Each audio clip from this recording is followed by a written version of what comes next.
Yang kemarin sebentar, pertemuan pertama kemarin kan nggak selesai materinya. Saya singgung sebentar saja. Jadi terakhir minggu lalu kita belajar mengenai rasio, right?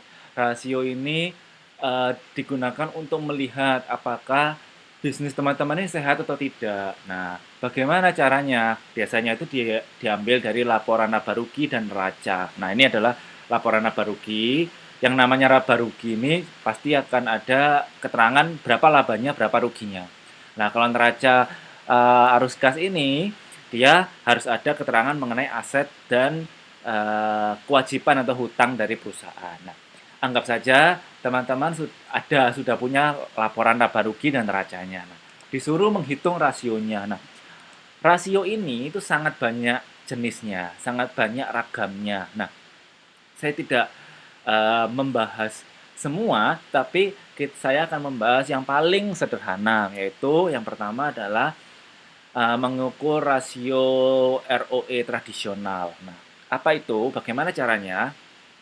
Nah, untuk melihat rasio itu banyak sekali jenisnya. Dari ROE tradisional pun terdapat banyak sekali jenisnya. Jadi ada ROE tradisional, kemudian dibagi lagi beberapa rasio. Nah, ini ada rasio pengambilan ekuitas, rasio margin laba bersih, rasio perputaran aktiva, rasio pengambilan aktiva, dan rasio pembangkit keuangan. Nah, ini kelima jenis rasio ini masuk ke rasio penguraian ROE tradisional. Nah, masih banyak lagi yang lain. Nah, saya di sini cuma menjelaskan saya yang paling sering itu adalah rasio margin laba bersih atau return of on sales atau ROS. Nah, bagaimana rumusnya? Rumusnya itu adalah margin laba bersih ROE-nya rumusnya adalah laba bersih dibagi penjualan dikali 100%. Nah, laba bersihnya dilihat dari mana? Dilihat dari laporan laba rugi yang ada di bagian laba bersih, yaitu yang paling bawah sendiri. 93 juta, sorry, 93.516. Ya, ini laba ruginya, laba bersihnya ini dimasukkan ke tabel ke sini. 93.516. Kemudian dibagi penjualannya. Penjualannya lihat di mana? Di neraca arus kas, neraca arus kas. Penjualannya berapa? Oh, sorry. Penjualannya lihat di laporan laba rugi. Laporan laba rugi yang paling atas sendiri ada penjualan 4.225.597. Nah, kemudian ini dibagikan 93.516 dibagi 4.225.000 sekian itu ketemu 2,21. Nah, ini adalah rasionya. Nah, kira-kira semakin besar semakin baik atau semakin kecil semakin baik? Kalau dari rasio ini, margin laba bersih ini kan rumusnya adalah laba bersih dibagi penjualan. Nah, ketemulah di situ 2,21%. Kira-kira semakin besar semakin baik apa semakin kecil semakin baik? Apa ini Mbak? Pak labanya kan? Enggak, maksudnya ini kan hasilnya 2,21% kan. Nah, nilainya ini semakin besar semakin baik atau semakin kecil semakin baik? 2,21% ini. Kayaknya semakin besar semakin baik ya Yes, Pak. betul. Ya, karena semakin labanya semakin bersih, penjualannya juga semakin bagus, otomatis hasilnya makin besar sehingga ya makin besar makin baik kayak gitu ya. Nah, ini rumusnya kalau teman-teman mau menghafalkan ya ini rumusnya misalnya nih pengambilan ekuitas. Rumusnya laba bersih dibagi ekuitas pemegang saham. Nah, nilainya dilihat dari mana? Nilainya dilihat dari tabel yang ada di slide nomor 28. Nah, tabel ini dilihat dari mana? Nah, ini biasanya disediakan oleh di soal atau disediakan oleh perusahaan. Nah, perusahaan membuat neraca ini. Nah, kita pada mata kuliah ini cuma disuruh menghitung eh, kesehatan dari perusahaan, yaitu dilihat dari rasionya ini. Nah, rasio ini macam-macam sekali. Ya, ini adalah yang tradisional paling sering dipakai. Atau mungkin bisa dihitung dari rasio perputaran aktiva yang nomor 3 itu, yaitu rumusnya penjualan dibagi total aktiva. Nah, penjualan dibagi total aktiva. Atau mau mengambil rasio pembangkit keuangan, boleh.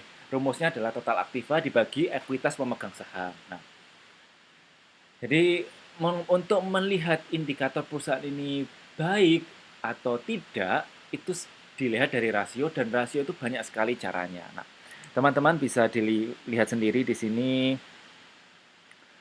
Dilihat di sini saya udah taruh atau di buku ini ada rumus-rumusnya. Misalnya ini rasio manajemen aktiva. Rumusnya adalah penjualan dibagi modal kerja operasi. Nah, ini juga bisa untuk melihat rasio. Jadi sangat banyak sekali cara untuk melihat rasio. Nah, yang saya bahas di sini adalah yang paling sering digunakan. Seperti itu. Ya. Sampai sini ada yang ditanyakan. Tidak ada. Nanti boleh di-share ya, Pak? Sudah di layar. Oke, Pak. Makasih. Yes, sudah di layar ya slide-nya semua. Kemudian saya lanjutkan ke materi pertemuan kedua. Jadi teman-teman tolong ya, yang materi pertemuan pertama silakan di-download di layar. Kemudian materi pertemuan kedua juga sudah ada di layar. Jadi semuanya sudah ada di layar. Window materi.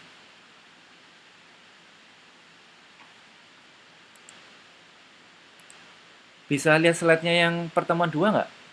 Bisa nggak ya?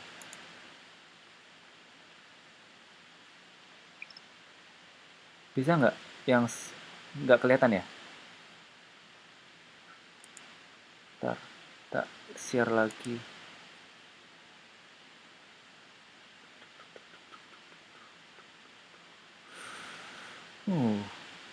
Window. Oh, ini dia. Nggak muncul. Oke. Udah ya. Jadi, pada pertemuan kedua nanti kita akan membahas mengenai keputusan investasi dan pendanaan ya.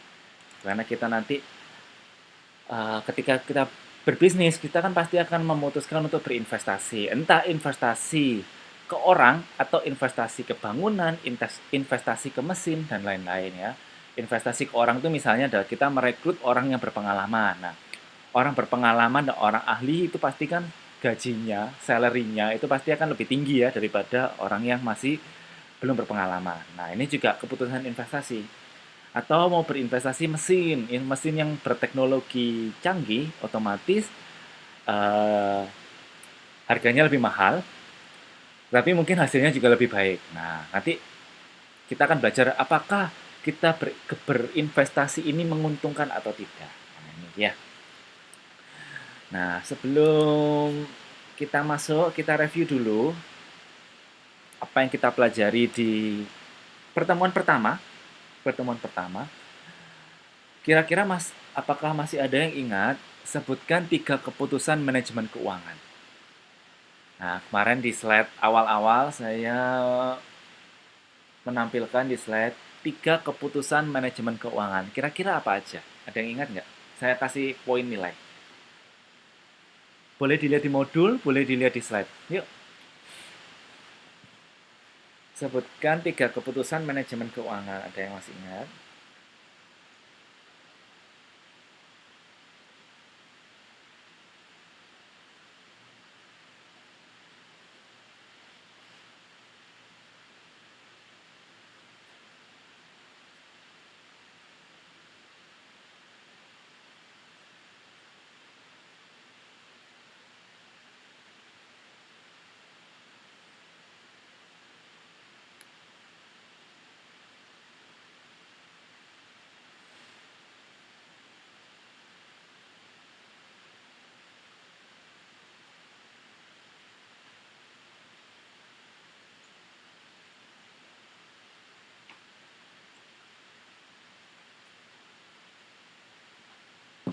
Yang tadi Bapak sebutin bukan, Pak?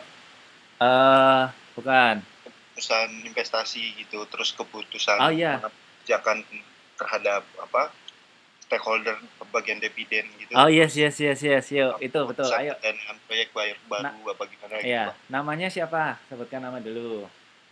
Karena Pak, Oke, silakan Mas Nana. ya keputusan yang pertama itu kan Mm-mm. kalau berkaitan dengan manajemen keuangan kan biasanya kita keputusan dalam apa pengambilan keputusan dalam pembagian dividen tuh pada Yes, para kebutuhan stakeholder, dividen. Satu. Kedua, terus keputusan. pendanaan proyek baru mungkin Pak, Yes, betul. Ketiga, terakhir. investasi Pak Yes, terhadap betul. barang ataupun Yes, pabrik betul. atau mesin baru gitu. Betul, betul. Jadi pintar Mas Nana. Terima kasih. Jadi ada Mas, 3 keputusan. Keputusan investasi. Ya, keputusan investasi yang saya bilang tadi, yang akan kita pelajari pada bab ini yaitu bagaimana kita memutuskan investasi. Apakah investasi kita ini untung atau buntung? Ya, nanti kita udah beli mesin mahal-mahal, ternyata berat di biaya listriknya. Ya. Kemudian keputusan pendanaan. Nah, bagaimana kita ini mengambil modalnya? Apakah kita pinjam bank ataukah kita menggunakan modal sendiri? Nah, yang ketiga adalah keputusan dividen dan pembagian laba. Kalau kita memutuskan untuk uh, menyajikan perusahaan kita go public, yaitu membuka saham, nah otomatis kita akan banyak sekali investor yang menanamkan modal di perusahaan kita. Nah, otomatis ketika kita mendapatkan keuntungan, kita juga harus membagi keuntungan itu kepada pemegang saham atau investor yang ada di perusahaan kita. Nah, itu. Jadi terdapat 3 keputusan dalam manajemen keuangan. Ya. Sekarang, modul 2 kita secara spesifik menjelaskan mengenai keputusan investasi dan pendanaan. Apa yang akan kita pelajari secara lebih detail adalah yang pertama kita belajar mengenai keputusan investasi. Yang kedua adalah bagaimana interaksi keputusan investasi dan keputusan pendanaan. Hari ini nanti kita akan sedikit juga ada perhitungan, tapi perhitungannya nggak susah kok. Perhitungannya adalah tambah tambah kurang bagi tambah kurang kali udah itu sama bagi cuman itu aja cuman 4 tanda. Nah, yang pertama kita akan belajar mengenai keputusan investasi. Sebelum kita mulai, yuk kita diskusi dulu kira-kira kalau menurut teman-teman bagaimana bisnis dalam skala kecil. Nah, bagaimana keputusan investasinya dibandingkan dengan perusahaan skala besar. Kira-kira kalau bisnis keluarga UKM gitu tuh biasanya mereka dalam mengambil keputusan investasi itu seperti apa sih dibandingkan dengan perusahaan skala besar? Kira-kira seperti apa? Apakah berdasarkan intuisi atau seperti apa? Kalau menurut teman-teman. Sebutkan nama, seperti biasa nama, baru jawaban.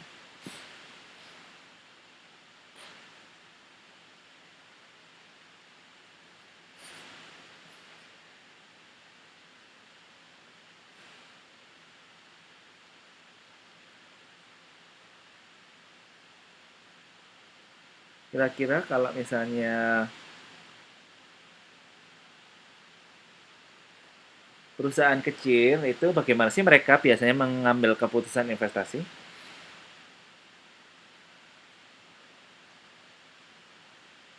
lebih simpel mungkin Pak, Lebih nggak simpel. terlalu Dengan ini Mas Pak. Nana ya ini ya? Iya Pak. Simpelnya seperti apa Mas Kalau Nana? kalau perusahaan kecil yang saya bisa lihat gitu di keluarga sendiri. Oke, Ketika mamang saya itu kan mamang saya tukang dagang stempel. oke. Dia dulu itu mau beralih dari stempel yang manual yang dipakai tinta secara manual Oh, sama stempel otomatis. oh yes, Nah, yes, yes. keputusan investasi dia untuk membeli mesinnya itu Hmm. tidak terlalu memperhitungkan nanti listriknya bakal besar enggak atau Hmm. nanti yang beli bakal banyak apa enggak gitu. Terus Ah. peralihan harganya gimana. Tapi dia tidak aku lihat enggak diperhitungkan yang diamati justru oh berarti ini kalau ada produk baru otomatis orang juga bakal tertarik. Soalnya tidak Ah. kotor lagi gitu. Oke, Yang oke. dia pikirin itu gitu Pak. Jadi tidak terlalu ribet untuk di perusahaan kecil mungkin Pak. Mhm, mhm, mhm. Jadi mungkin kalau misalnya di ke perusahaan-perusahaan atau usaha kecil menengah itu mereka hanya mengandalkan intuisi ya. Udah saatnya beli ya udah beli gitu ya. Oke. Iya, Nah, betul. Terima kasih Mas Nana.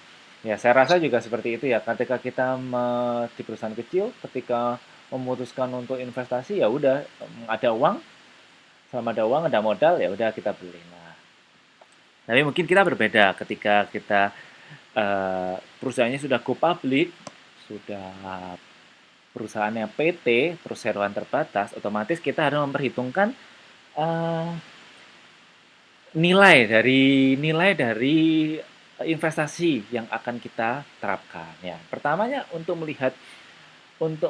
memutuskan sebuah investasi, kita melihat baik tidaknya investasi itu dengan sebuah metode, beberapa metode.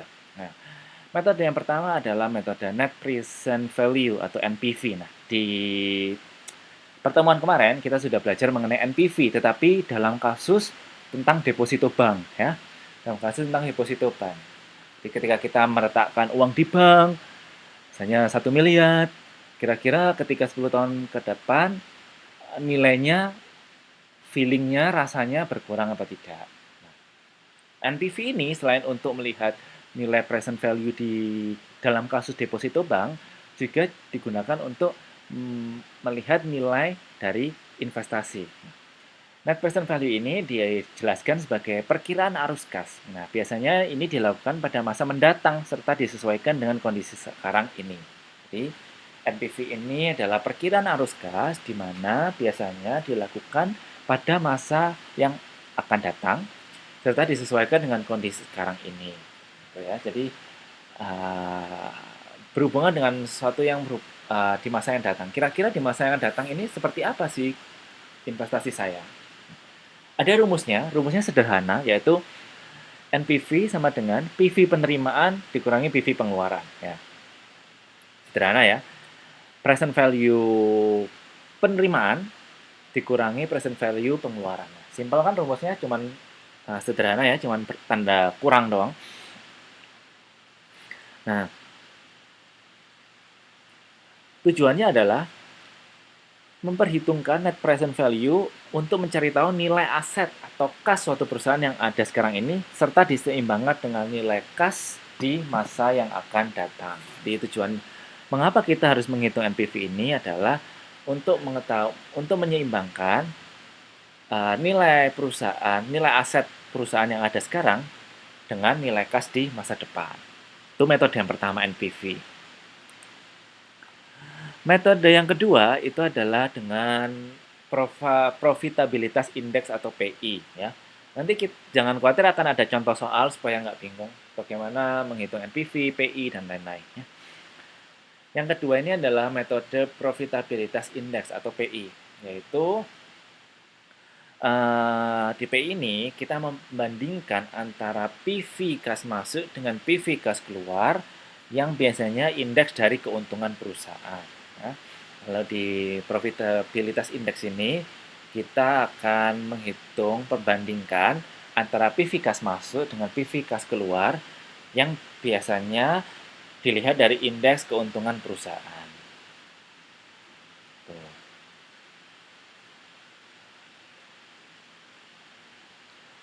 Kemudian yang ketiga itu juga bisa dilihat dari keputusan investasi dengan metode payback period. Nah, payback period ini menurut saya adalah yang paling sederhana dan paling banyak diterima oleh masyarakat. Nah, payback period ini adalah berapa lama uang yang kita investasikan akan kembali. Jadi ini yang paling sederhana. Bagian berapa lama uang akan kita investasikan akan kembali. Jadi ketika teman-teman ini memutuskan untuk membeli mesin ya, misalnya mesin pengemas ya, mau jualan ini minuman, minuman boba, minuman teh gitu, kemudian beli mesin pengemas. Kira-kira berapa lama modal ini akan kembali ke teman-teman? Nah, dalam hitungan tahun, hitungan bulan kah, hitungan hari kah?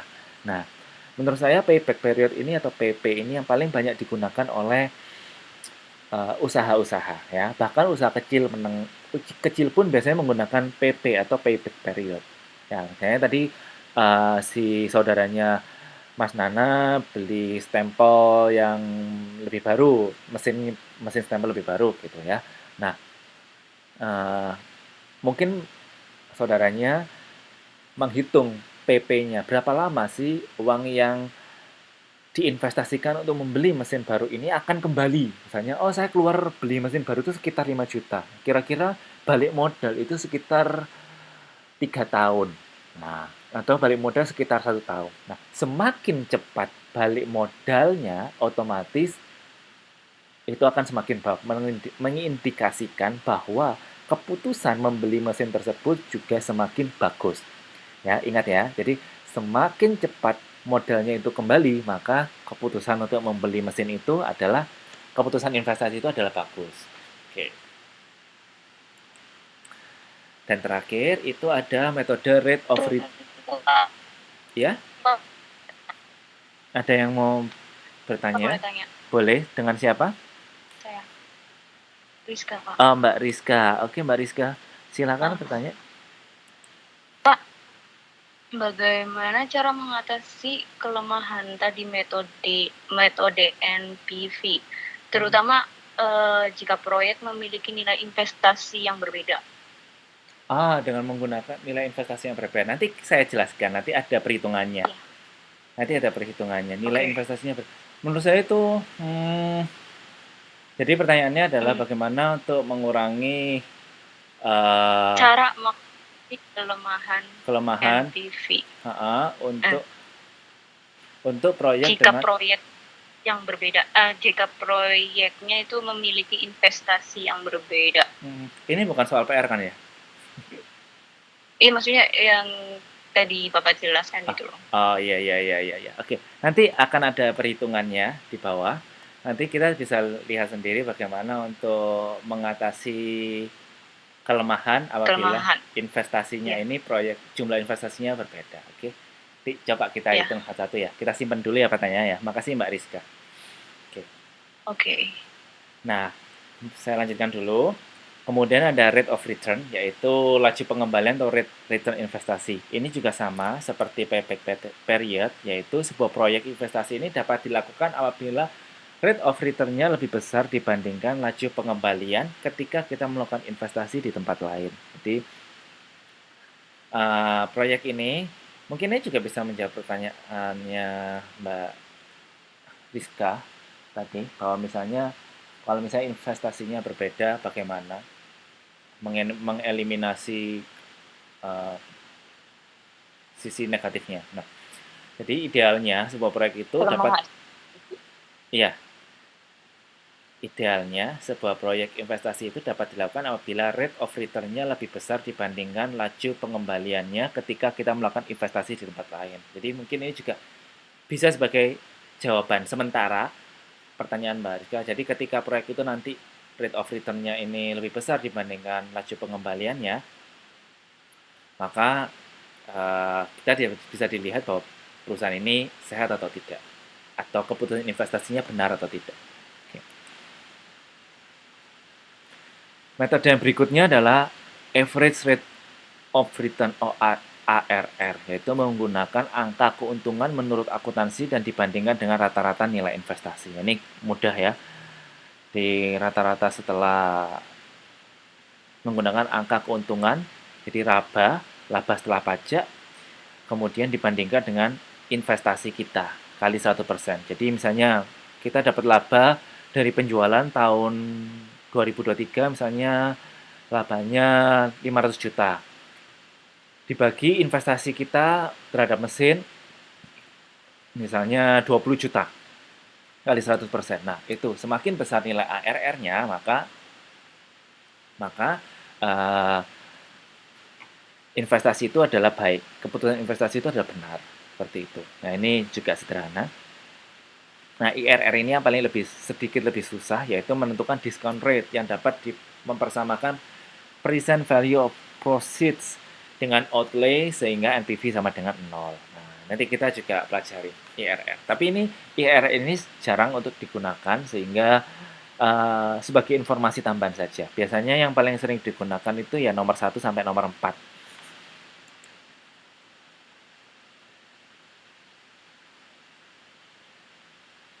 IRR tadi yaitu indikator tingkat efisiensi dari sebuah investasi.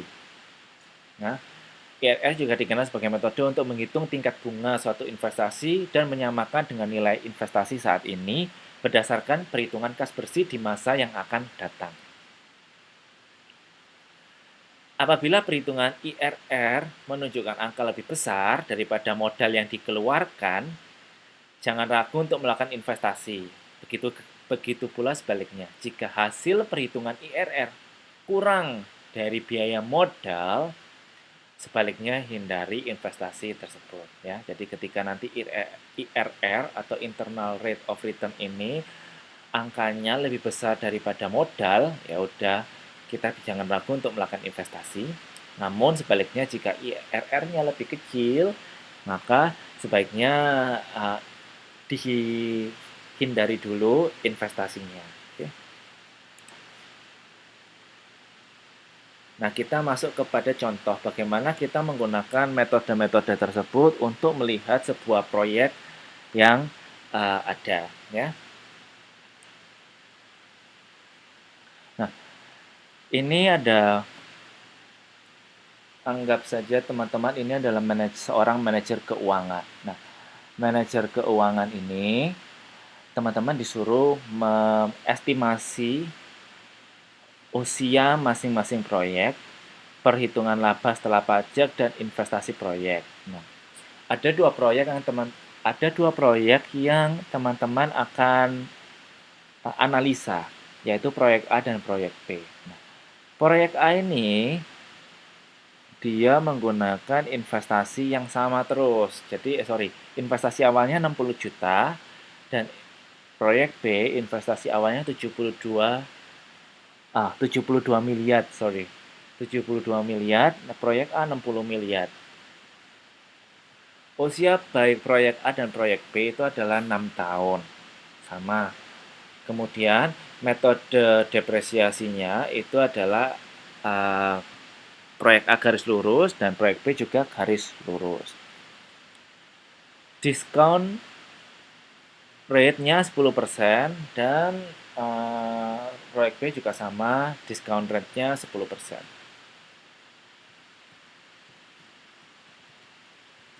Kemudian proyeksi laba setelah pajak tahun A ini adalah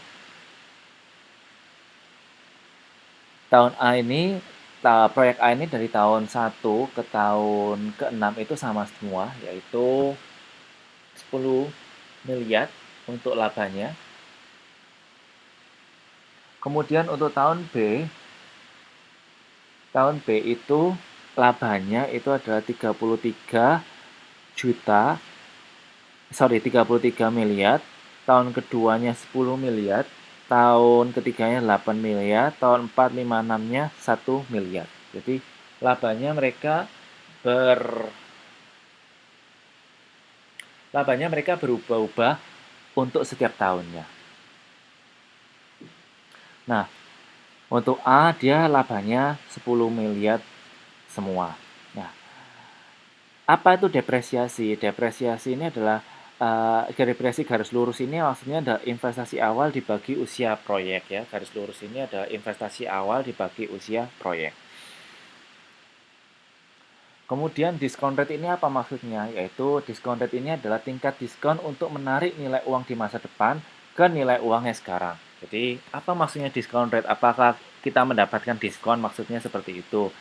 Bukan ya, diskon rate di sini maksudnya adalah bagaimana tingkat diskon untuk menarik nilai, karena kita tahu ya kalau misalnya uang di masa depan itu pasti akan ada turunnya. Ya, ada inflasi, ada berbagai macam faktor. Nah, kita untuk menghitung nilai uang di masa depan itu biasanya ada istilahnya discount rate. Jadi di ilmu ekonomi ada namanya discount rate. Apa itu discount rate? Discount rate itu adalah tingkat diskon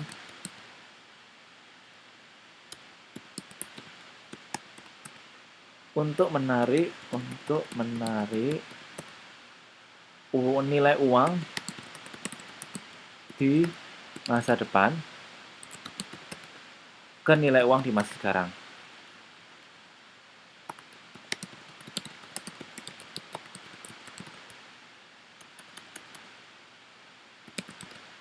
Nah, itu maksudnya ya. Discount rate ini biasanya ya kita tentukan sendiri. Nah, discount rate ini itu sangat penting ketika kita melakukan investasi ya. Kenapa? Karena ya pasti kita nggak tahu nilai uang di masa depan itu berapa, turunnya berapa, inflasinya berapa. Jadi kita kita gunakan intuisi sendiri untuk menentukan discount rate. Oke.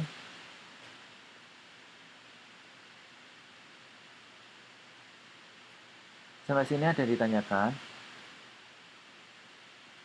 Nah, discount rate ini juga bisa diartikan menjadi dapat diartikan sebagai tingkat pengembalian yang akan hilang apabila investor memilih untuk mengambil sejumlah aset di masa datang daripada aset bernomilan yang sama pada masa sekarang. Juga bisa diartikan sebagai discount rate. Ya. Nah, ke proyek ini semuanya ada di buku modul. Ini adalah saya ambil di buku modul. Nah, bagaimana cara menghitung investasi, mulai dari perhitungan laba setelah pajak, investasi proyek. Nah, caranya adalah kita mungkin sedikit berbeda dari buku modul atau sama saya lupa. Nah, cara yang saya lakukan di sini adalah saya membuat tabel terlebih dahulu. Jadi, untuk menghitung nilai keputusan investasi, teman-teman tolong buatlah tabel. Nah, tabelnya apa saja isinya? Tabelnya itu yang pertama, kolom pertama adalah tahun, yang kedua adalah proyeksi laba setelah pajak, yang ketiga adalah depresiasi, yang keempat adalah net cash inflow, yang kelima adalah diskon faktor 10%, N, dan yang kelima 1, 2, 3, 4, 5. Yang keenam, kolom yang keenam adalah present value of net cash inflow. Jadi, untuk menghitung nilai keputusan investasi, ARR, dan lain-lain, coba buat tabel seperti ini agar tidak bingung. Ya. Coba diamati dulu.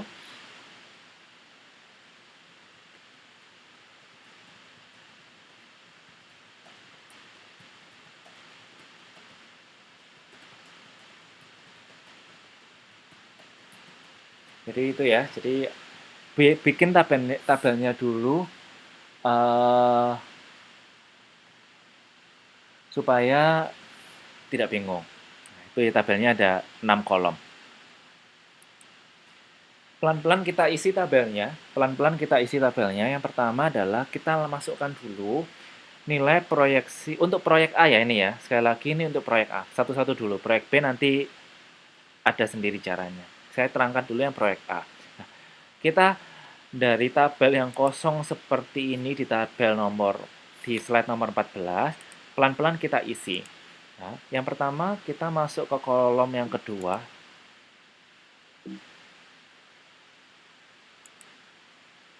Ya, kita isi proyek laba setelah pajak. Ya. Dari mana nilai ini, proyeksi laba setelah pajak? Ingat tadi di slide nomor 13, bahwa proyeksi laba setelah pajak untuk proyek A ini adalah sama semuanya dari tahun ke-1 sampai tahun ke-6. Oke, 10 miliar. Nah, dimasukkan nilai 10 miliar dari tahun 1 ke 6 ini di tabel.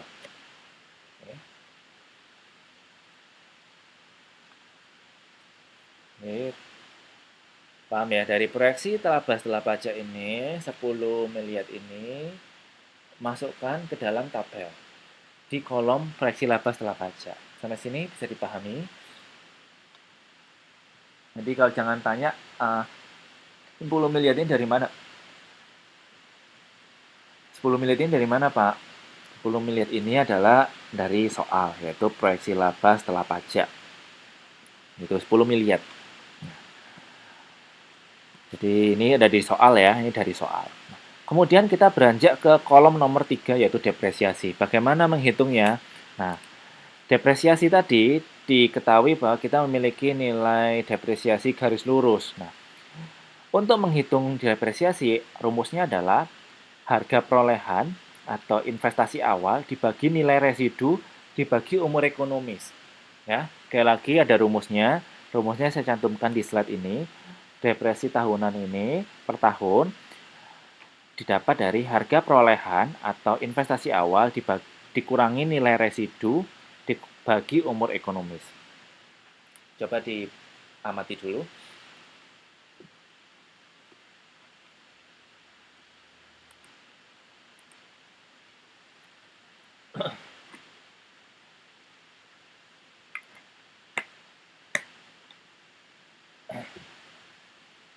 Jadi, untuk depresiasi per tahun,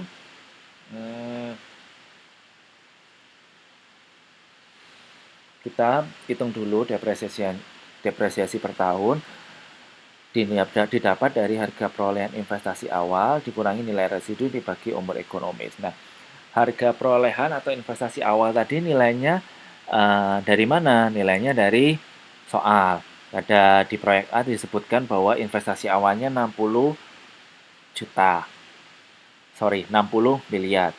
Sedangkan proyek B investasi awalnya 72 miliar. Sehingga kita pakai, karena kita masih di proyek A, kita masukkan investasi awal proyek A adalah 60 miliar. Masukkan di sini 60 miliar. Dikurangi nilai residunya berapa? Nilai residu di sini tidak diketahui atau tidak ada nilai residu. Sehingga kita masukkan nilainya 0. Dibagi umur ekonomis berapa? Umur ekonomis tadi ada 6 tahun kan? Berarti ada 6. Sehingga depresiasi per tahun proyek A adalah 10 miliar rupiah. Nah, dari 10 miliar ini dimasukkan ke setiap tahun. Jadi, masukkan ke sini. 10 miliar, 10 miliar, 10 miliar.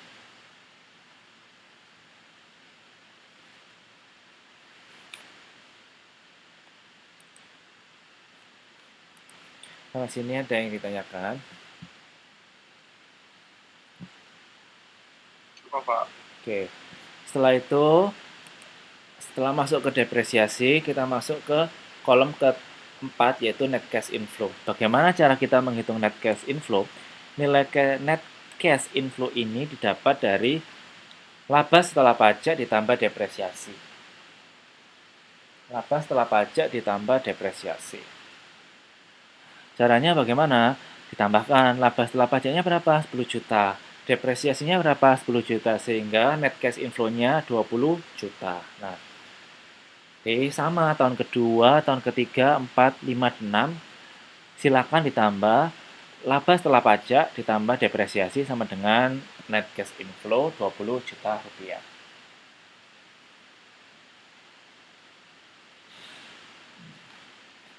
Nah, ini kita sampai pada menghitung net cash inflow.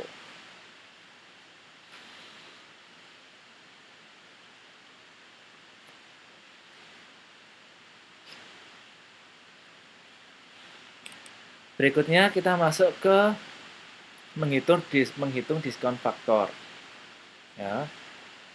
Diskon faktor ini rumusnya adalah 1 dibagi 1 tambah R pangkat N. Nah, diskon faktor ini kita bisa melihat dari tabel yang kita gunakan pada pertemuan pertama kemarin.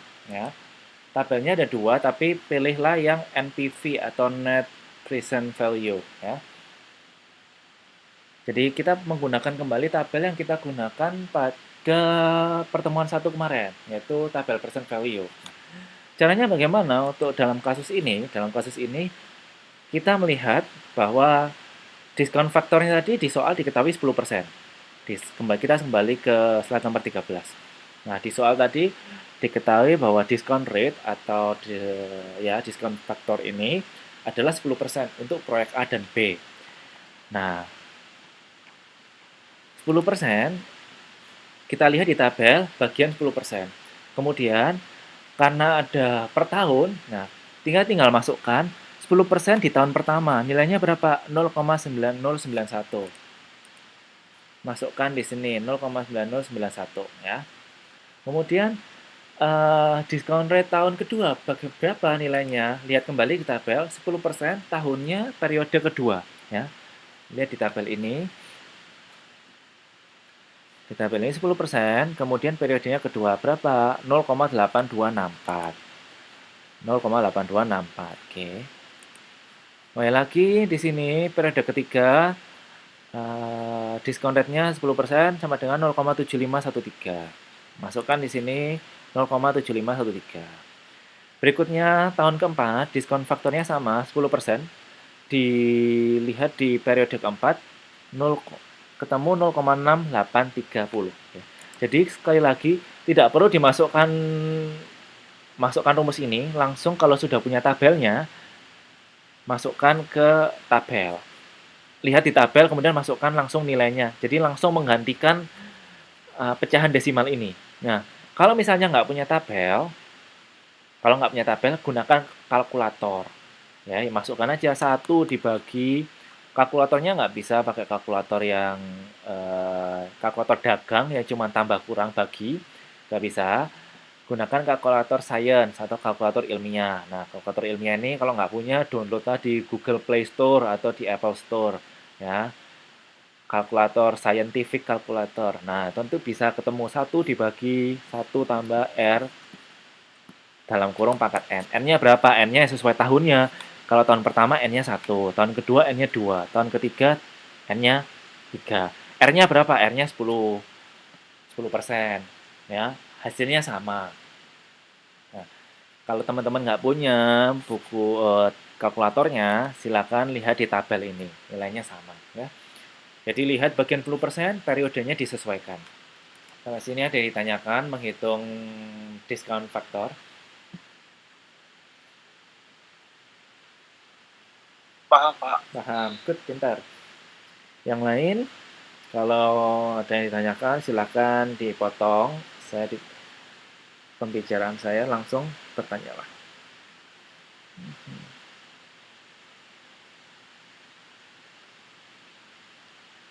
Teman-teman ada yang diajar ini nggak sih, tutor Korea nggak sejauh ini? Oke, Pak. Belum ada ya? Tutor Taiwan sama Indonesia. Ini mereka kalau biasanya ngajar itu on cam nggak sih? On cam nggak sih? Atau saya aja yang nggak on cam? On cam, Pak. On cam. Aduh, saya nggak usah ya. Saya pakai baju rumah nih. Malu. Yang penting kalian paham aja. Terus ini nggak ngajarnya di kelas gitu nggak sih? Nggak ya? Kok ini ada yang di kelas gitu ya? Di grup ya? Marja, Pak. di rumah kan ya? Di rumah. Oh, di rumah ya wes lah. Suara dangdut juga soalnya. Kenapa? Ada suara musik dangdut juga soalnya. Oh iya, ya udah. Saya nggak on cam lah ya. Yang penting kan tetap bisa mengajar. Malu nih apa namanya pakai baju rumahan. Oke, sampai sini ya, paham ya. Ini kok ada yang keren di tutor Korea di kelas ngajarnya. Keren kali di kelas. Beda, Pak, Korea sama Taiwan, Pak. Oh gitu ya. Ya ini keren banget, niat banget gitu ngajarnya. Saya juga pengen gini, cuman ya males. Oke, nanti kalau saya lagi mood. Berikutnya, terus masuk ke ini. Nah, di kolom terakhir menghitung present value of net cash inflow. Nah, ini caranya gimana nilainya? Nah, caranya adalah dengan mengalihkan diskon faktor yang kita dapat yang 0,90909 ini dikalikan dengan net cash inflow-nya. Ya. Jadi kolom 3 dikali kolom 4. Ya. Nah, ini kalikan diskon faktor dengan net cash inflow untuk mendapatkan angka present value of net cash inflow. Jadi itu di net cash inflow dikali diskon faktor ya, 20 miliar dikali 0,909, hasilnya ketemu 18 miliar 181.800 itu. Begitu juga tahun kedua, net cash inflow-nya 20 miliar dikalikan diskon faktornya tadi 0,82645. Kemudian setelah tahun ketiga 20 miliar dikali 0,75131. Ketemulah hasilnya, hitunglah dan nanti dicek lagi ya hitungan saya ini di kolom nomor 6. Setelah ketemulah present value of net cash inflow. Sampai sini ada yang ditanyakan nggak? Dipahami dulu.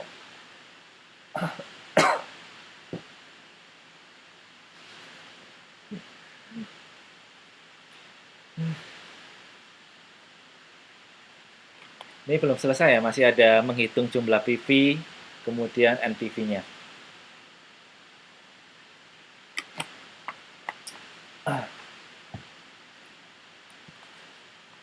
Berarti teman-teman ini kan semester 7 ya? Semester 6 atau 7 ya? 6, Pak. 6 ya. Terus semester depan masih ada kelas. Masih, Pak. Terakhir ya? Masih. Terakhir. Sampai 8 dong, Pak. Sampai 8. Loh, karya ilmiahnya itu kapan? Semester depan. Oh, berarti barengan ya? Aduh, kasihan sekali. Semangat ya. Kurang setahun setelah itu lulus. Lulus pada pulang Indo nggak? Wisudanya di mana? Online. Kayaknya, Pak. Enggak, Pak. Offline, Pak. Taipei, Pak. Oh, semuanya ke Taipei. Terus yang di Hong Kong? Di Manado? Di Indonesia ya? Manado Indo. Di Hmm. Hong Kong nggak tahu. Hong Kong sekali apa 2 kali sudah tahu. Kurang ngerti deh. Ya udah. Kalau Taiwan kan 1 tahun sekali sih. Oh, yang wisuda siapa? Yang wisuda siapa? Nggak Rektornya. ada, nggak ngerti. Ini ada yang aktif di Mapala nggak sih? Mapala UT nggak sih? Ada banyak, Pak. Banyak. Aduh. Kemana biasanya kalau Mapala UT? Banyak, Pak. Ke Gunung Ya Yamingsan. gunung, pantai, Pak. Yamingsan, Aduh. Irwansan. Banyak uang ya kalian ya? Patungan, Pak. Banyak uang ya teman-teman ini ya. Oke. Ya, intermezzo. Nah, setelah itu, setelah semuanya selesai, kita kita jumlah semuanya nih. Present value of net cash inflow ini yang di kolom nomor 1, 2, 3, 4, 5, 6. Kolom nomor 6 ini, present value of net cash inflow ini dijumlah semuanya nih. Ketemunya 87 miliar 105 juta rupiah. Ya. Nah, kalau sudah dijumlah, nantinya kita bagi dengan PV present value pengeluaran. PV pengeluaran ini adalah nilai investasi awal yang tadi ada di tabel nomor 13. Jadi investasi awal kita dalam membeli tanah, membeli mesin, beli apa, kita anggap nggak tahu ya tadi membeli apa tadi itu 60 miliar kan. Nah, itu masukkan ke PV pengeluaran. Nah, jumlah PV ini adalah present value net cash inflow dijumlahkan semuanya, kemudian PV pengeluarannya adalah 60 miliar.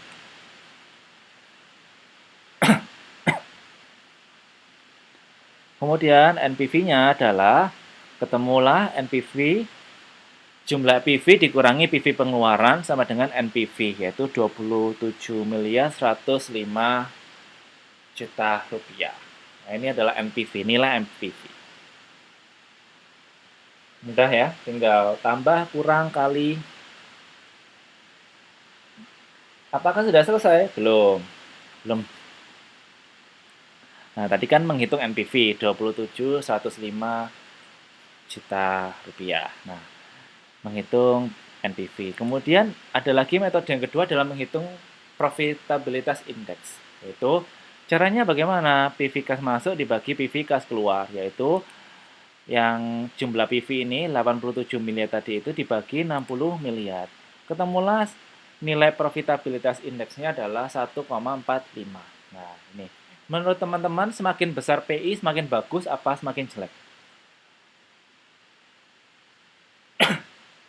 Makin bagus, Pak. Karena apa? Makin besar. Karena kas yang masuk kan masih makin banyak, no, Pak. Betul. Jadi semakin kas masuknya besar, kemudian kas keluarnya kecil, berarti dia nilainya bagus ya. Tuh. Profitabilitas indeksnya adalah 1,45. Apalagi kalau misalnya sampai minus ya, berarti nggak ada kas masuknya, malah ada kas keluarnya. Ini minus, berarti ya jelek. Menurut teman-teman, 1,5 ini lumayan bagus atau enggak? Menurut saya lumayan ya, karena dia nggak minus. Bisa aja kas masuknya minus. Jadi kita beli mesin, kita padahal ini kan labanya 10 juta doang, 10 miliar doang. Enggak doang, 10 miliar. 10 miliar kan setiap tahunnya. Nah, itu dia bisa ada profitabilitas indeksnya. Nah, semakin besar ya semakin bagus. Misalnya nih, kalau ini tadi dari tabel ini kan labanya 10 miliar. Mungkin kalau misalnya labanya 20 miliar akan lebih bagus. Nah, jadi selama ini nggak minus ya bisalah kita investasi mesin tersebut. Kemudian metode yang berikutnya itu adalah melihat payback periodnya. Payback periodnya ini untuk menghitung seberapa cepat nilai berapa cepat investasi yang kita keluarkan itu kembali balik modal ke kita. Nah, caranya bagaimana? Caranya adalah kita tentukan, kita lihat investasi awal kita menurut soal tadi adalah 60 miliar, right? Jadi investasi awalnya 60 miliar. Nah, kemudian kita lihat di cash flow lihat tabel sebelumnya, cash flow 20 miliar. Jadi di cash flow ini, di tabel ini yang kita buat tadi, kan cash flow-nya 20 miliar ya, ketemunya 20 miliar, 20 miliar, 20 miliar, 20 miliar. Nah, butuh berapa lama dengan cash flow 20 miliar ini mencapai 60 miliar? Caranya bagaimana? Caranya adalah 60 miliar dibagi 20 miliar. Itu ketemu 3 tahun ke-3. Nah, ini kalau misalnya cash flow-nya nilainya sama terus setiap tahun. Karena di soal kan tadi disebutkan bahwa labanya 10 miliar rata. Tahun 1 10 miliar, tahun kedua 10 miliar. Bagaimana labanya nanti tidak rata kayak di proyek B? Ya, otomatis cash flow-nya juga tidak rata nilainya, ada 20 miliar. Nah, caranya adalah lihatnya 60 miliar ini kira-kira akan nutup di tahun keberapa. Nah, kalau dari ini 20 miliar tambah 20, 40 miliar, tahun ketiga dia udah bisa balik modal.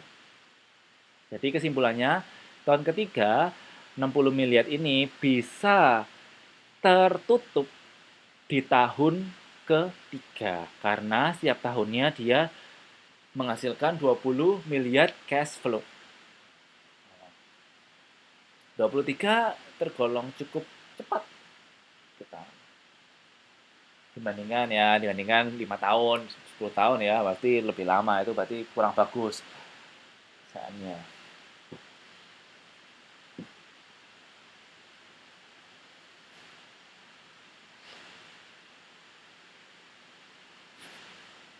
Oke, sampai sini ada yang tanyakan?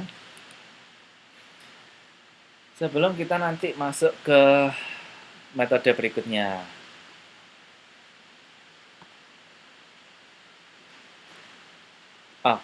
Belum. Jadi, selain tadi itu menghitung payback period dengan menggunakan cash flow-nya, kita juga bisa menghitung payback period menggunakan akumulasi cash inflow, itu juga bisa. Nah, caranya seperti apa? Hampir sama. Dari tabel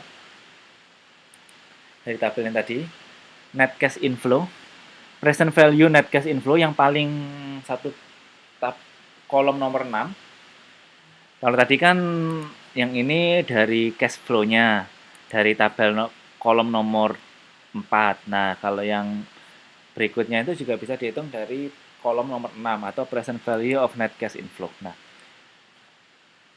di sini dituliskan 18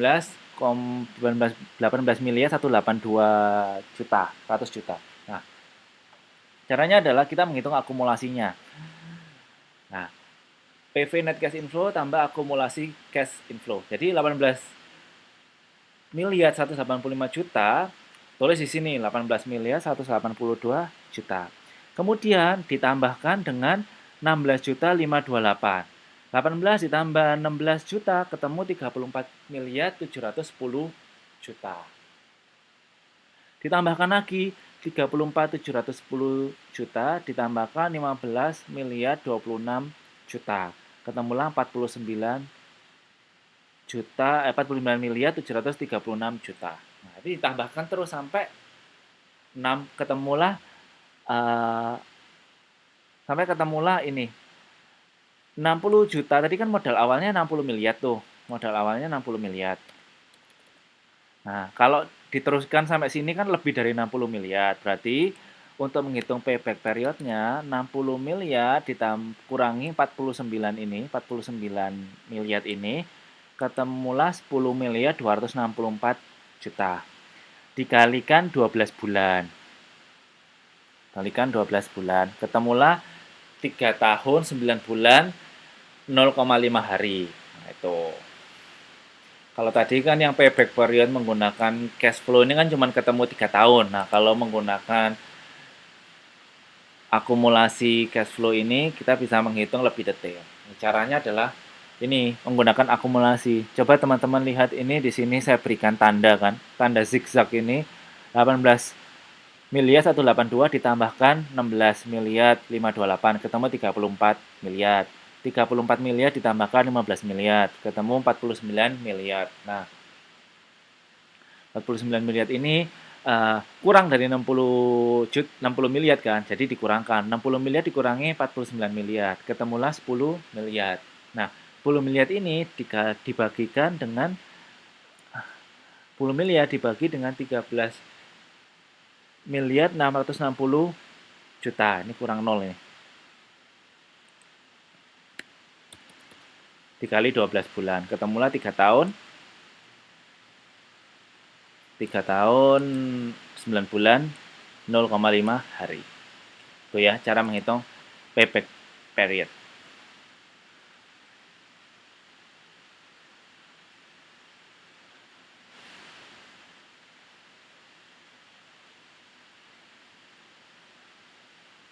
Nah, jangan lupa 10 ini di hasilnya 10 miliar ini dibagikan 13 miliar ini. Net cash inflow yang terakhir. Nah, ini saya beri tanda biar gak bingung.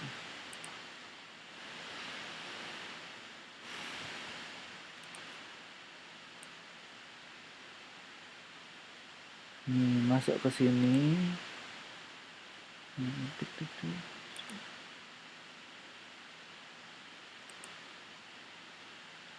Ini terus insert.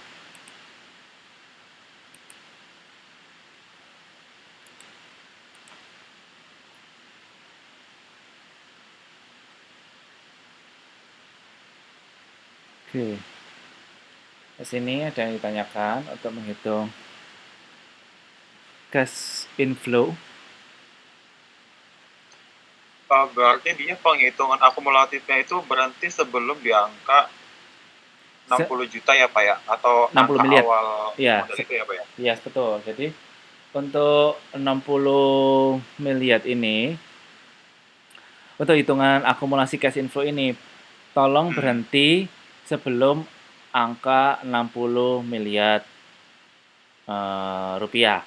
Nah, kemudian 60 miliar ini dikurangkan dengan hasil akumulasinya 49 miliar ini.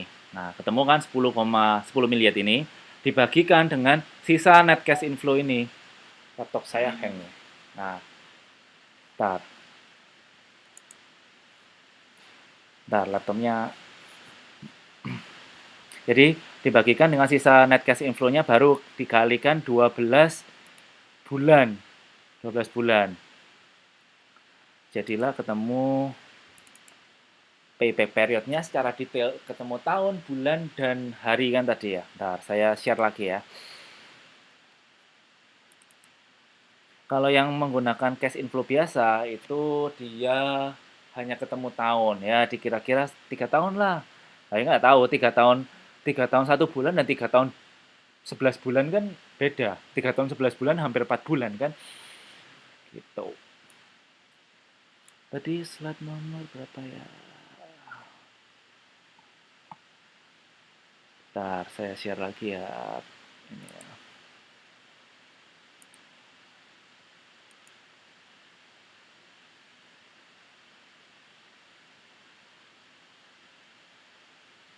Share.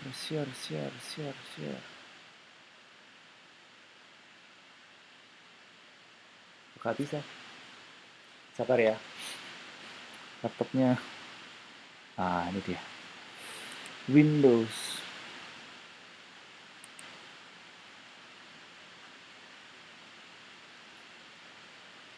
Oke. Di itu ya. Bisa lihat kan ya slide-nya ya?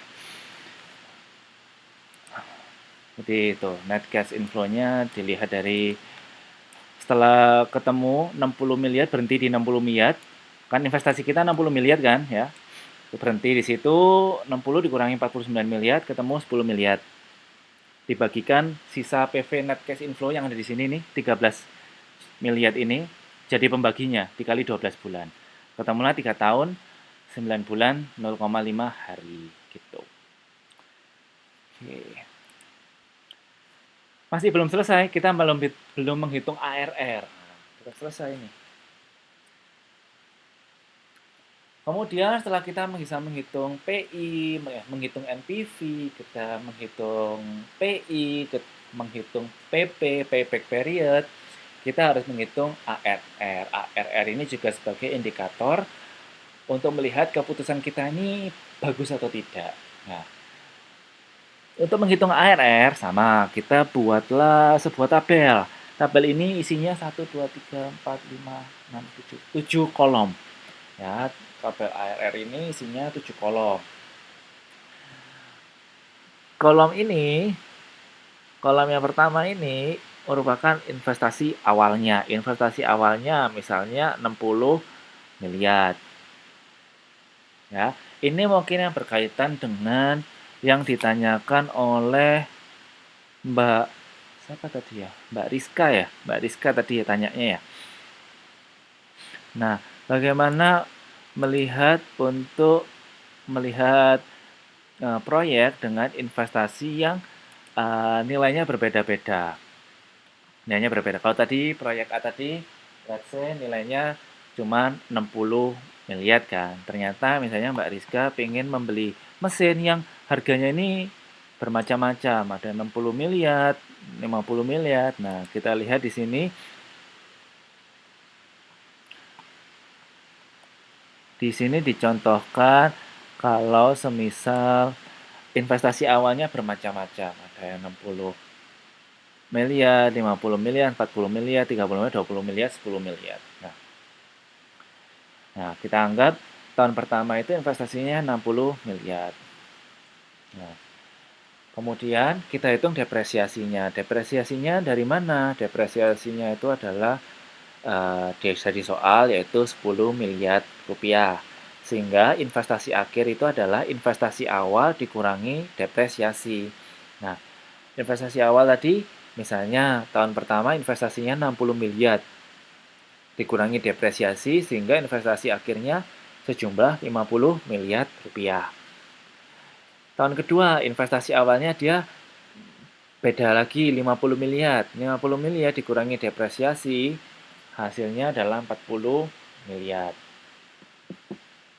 Begitu juga tahun ketiga apabila menginvestasi 30 miliar, depresiasi 10 miliar, maka investasi akhirnya adalah 30 miliar. Nah, terus semacam itu hingga apabila investasinya 10 miliar, depresiasi 10 miliar, maka tidak ada investasi akhir.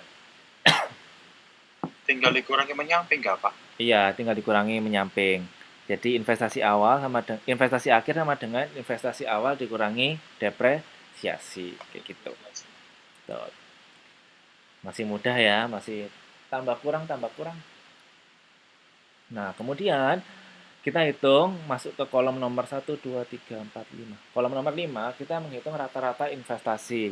Nah, rata-rata investasinya adalah rumusnya adalah investasi awal ditambah investasi akhir dibagi 2. Jadi rata-rata investasi itu adalah investasi awal kolom nomor 1, kolom nomor 2 ditambah investasi akhir kolom nomor 4 dibagi 2.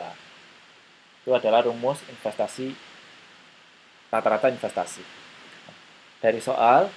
Dari tabel itu bisa kita lihat Pertama, 60 miliar ditambah 50 miliar sama dengan 110 dibagi 2, 55 miliar. Nah, begitu juga tahun kedua bisa dihitung. Investasi awalnya 50 miliar ditambah investasi akhirnya 40 miliar dibagi 2 ketemu 45 miliar. Nah, terus sampai dihitung sampai tahun ke-6. Oke. Nah, tahun ke-6 ini kalau investasinya cuma 10 miliar kan. 10 miliar tambah 0 bagi 2, 5 miliar. Nah, sampai sini dipahami dulu.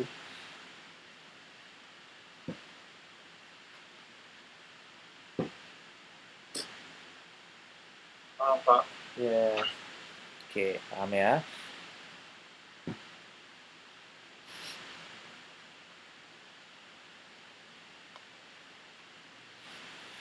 Oke, kemudian kita masuk ke tabel berikutnya yaitu menghitung laba setelah pajak. Nah, laba setelah pajak ini di mana lihatnya? Lihatnya di tabel yang slide nomor 13 di soal awal tadi.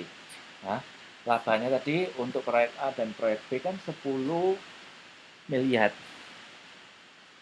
Nah, kita cek ya di soal nomor 13. Slide nomor 13. Nah, nih, sorry. Jadi laba setelah pajak untuk proyek A ini 10 miliar rupiah. Nah, masukkanlah ke tabel untuk menghitung ARR. Nah, masukkan ke sini 10 miliar, 10 miliar. Nah, masukkan ke sini. Lihat kembali di soal awal. Nah, sudah saya beri keterangan. Nah, itu masukkan lagi 10 miliar. Nah, setelah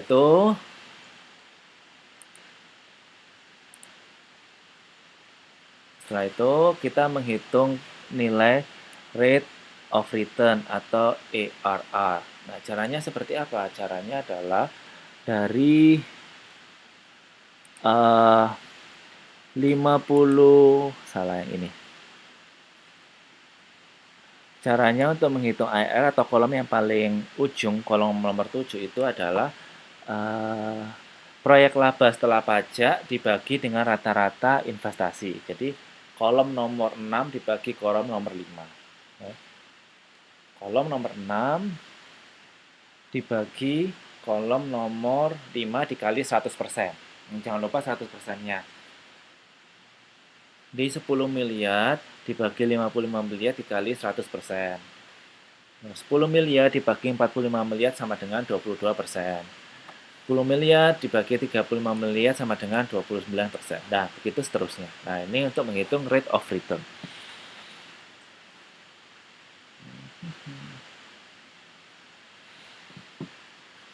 Menghitung rate of return. Ya, situ ya. Jadi dihitung semuanya.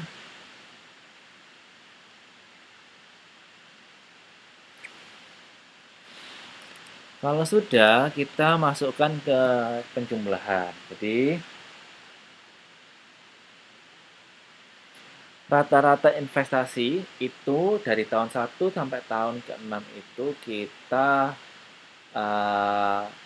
jumlahkan semua, yaitu 180 miliar rupiah totalnya. Jadi rata-rata investasi tahun 1, 2, 3, 4, 5, 6 itu kita jumlahkan. Kemudian proyeksi setelah proyeksi laba setelah pajak di kolom nomor 1, 2, 3, 4, 5, 6. Kolom nomor 6 juga dijumlahkan semuanya. Ketemu 60 miliar rupiah. Nah, bawahnya itu ada rata-rata. Rata-ratanya berapa? 180 miliar dibagi 6. Ya.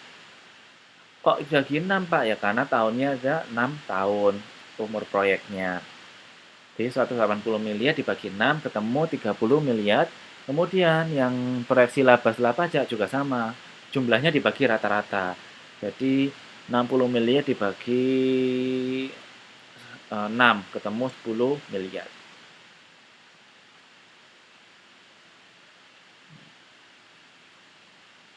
Oke. Sampai sini.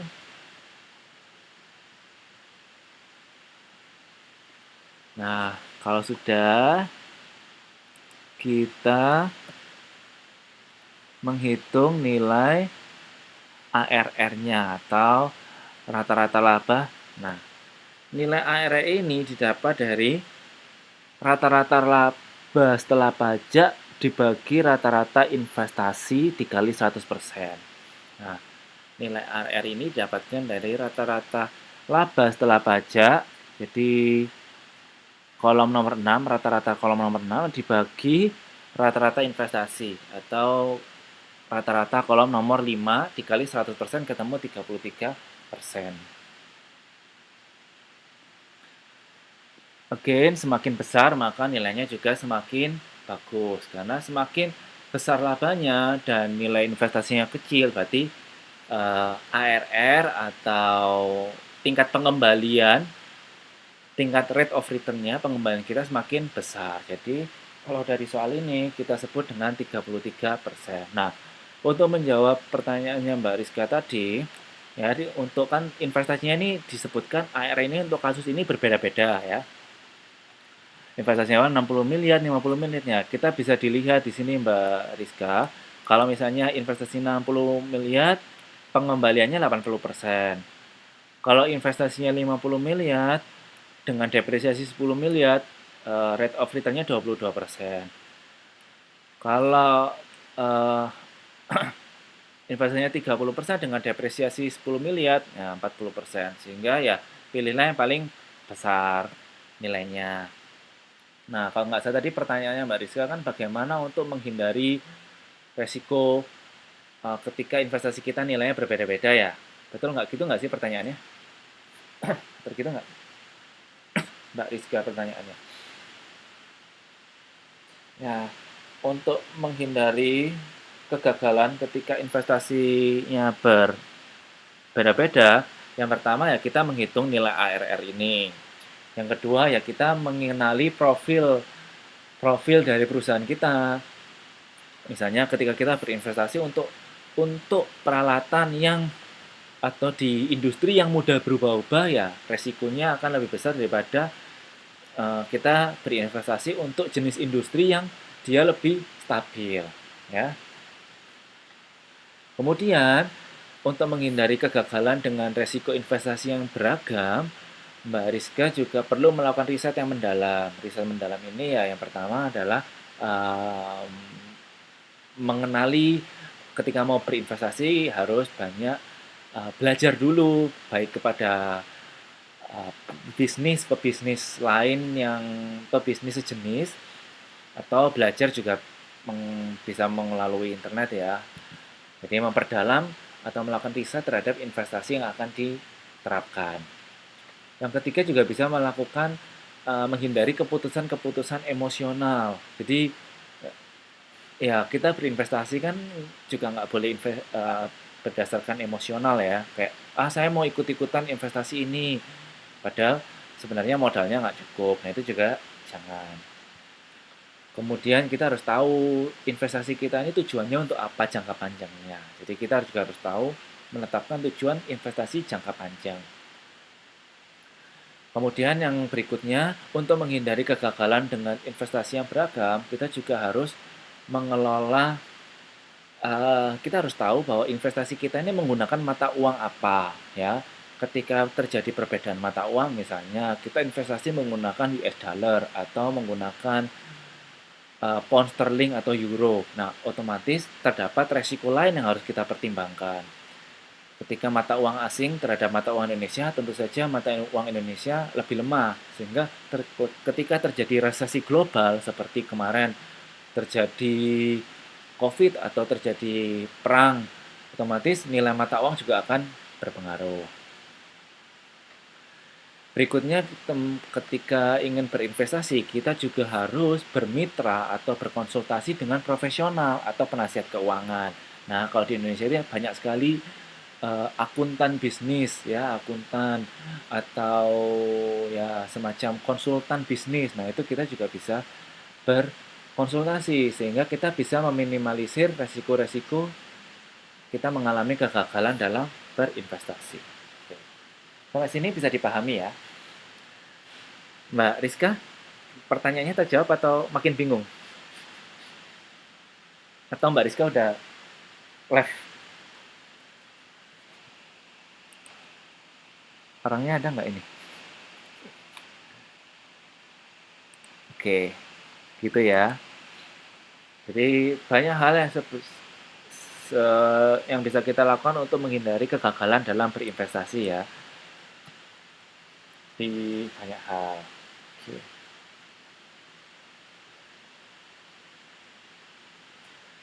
Ini Mbak Rizkanya masih online nggak ya?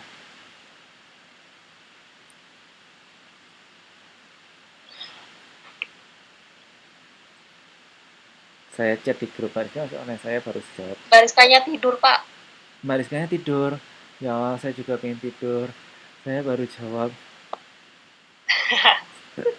Mbak Rizka kok enak tidur? Ya nggak apa-apa, capek ya.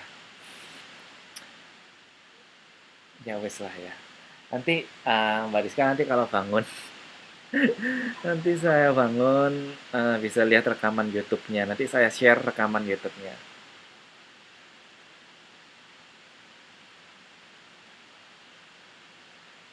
Bisa lihat rekaman YouTube. Udah jam terakhir, diajak hitung-hitungan. Memang males ya, memang ngantuk. Ya sudah nggak apa-apa. Yuk, berikutnya nanti menghitung outlay ini. Berikutnya menghitung outlay mana tadi ini. Nah, menghitung outlay ini menghitung IRR. Nah, ini nanti saya harus belajar dulu. Tadi saya ulangin kurang paham, nanti saya nggak berani sampaikan. Nanti yang untuk menghitung outlay eh, coba teman-teman baca di modulnya. Nanti saya juga baca di modul. Nanti saya tadi coba belajar, belum terlalu paham. Daripada salah, nanti saya skip dulu ya untuk menghitung outlay ini. Nah, saya lanjutkan untuk menghitung analisis proyek B. Tadi kan proyek A, kemudian proyek B. Nah, proyek B ini pada dasarnya juga sama nilainya, dengan sama caranya dengan nilai A. Cuman proyeksi labanya ini nanti disesuaikan. Caranya sama persis, ya. Cuman proyeksi labanya nanti tidak 10 miliar tetapi berbeda-beda sesuai dengan soal. Dan kemudian diskon faktornya ini caranya juga sama, lihatlah di tabel NPV. Sama persis ya. Sama persis tabelnya. Faktornya 10%. Jadi semuanya sama persis, cuman yang berubah ini adalah kolom nomor 2. Silahkan dilihat sendiri ya. Kemudian kalau di buku modul ini kita kan tadi teman-teman disuruh memposisikan sebagai manajer keuangan.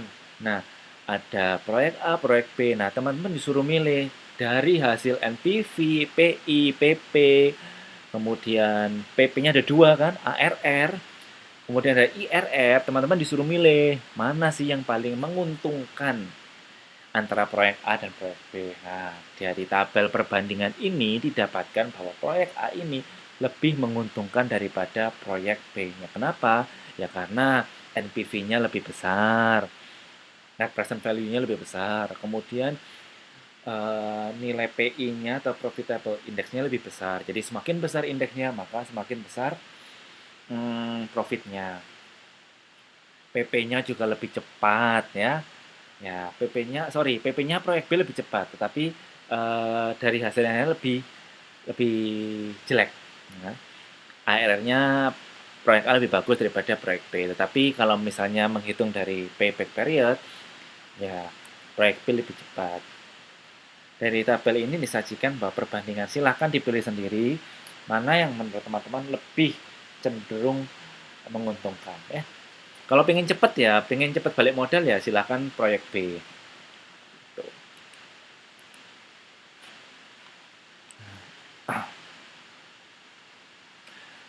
Kemudian saya masuk ke interaksi kebutuhan investasi dan keputusan pendanaan.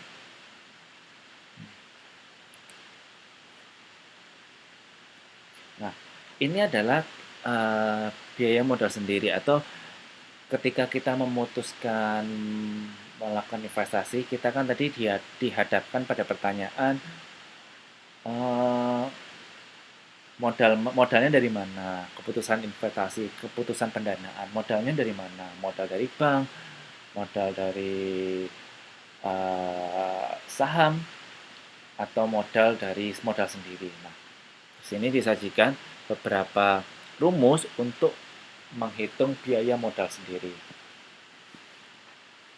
Nah, biaya ketika teman-teman memutuskan membuka sebuah usaha dan memutuskan untuk menggunakan modal sendiri, maka teman-teman harus menghitung berapa jumlah modal yang harus dikeluarkan. Nah, untuk menghitung berapa jumlah modal yang harus dikeluarkan, itu terdapat komponen. Misalnya nih, oh saya mau buka usaha uh, buat kafe. Nah, kira-kira berapa saja kebutuhan yang akan kita gunakan? Ibaratnya kebutuhan misalnya meja dan lain-lain dan lain. Tapi selain itu, kita juga harus memperhitungkan beberapa aspek. Yang pertama adalah memperhitungkan tingkat keuntungan bebas resiko. Yang kedua adalah tingkat keuntungan portofolio pasar atau indeks pasar. Tadi barusan katanya jam kedua mata kuliah portofolio kan ya, portofolio. Nah, ini juga sebagai komponen untuk menghitung capital asset pricing model atau modal sendiri. Kemudian juga memperhitungkan resiko saham. Ini.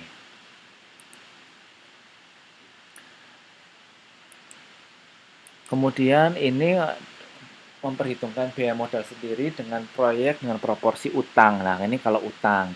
Nah, bagaimana? Apa yang harus diperhitungkan? Yang diperhitungkan adalah yang pertama adalah beta I, yaitu beta dengan menggunakan uang tertentu, yaitu sejumlah jumlah Nah, jadi ini adalah besarnya utang yang dibutuhkan oleh perusahaan. Dibagi 1 ditambah 1 dikurangi T. T ini adalah tarif pajak penghasilan. Dalam kurung B dibagi S, yaitu B itu nilai pasar utang dan S nilai pasar modal sendiri. Ya.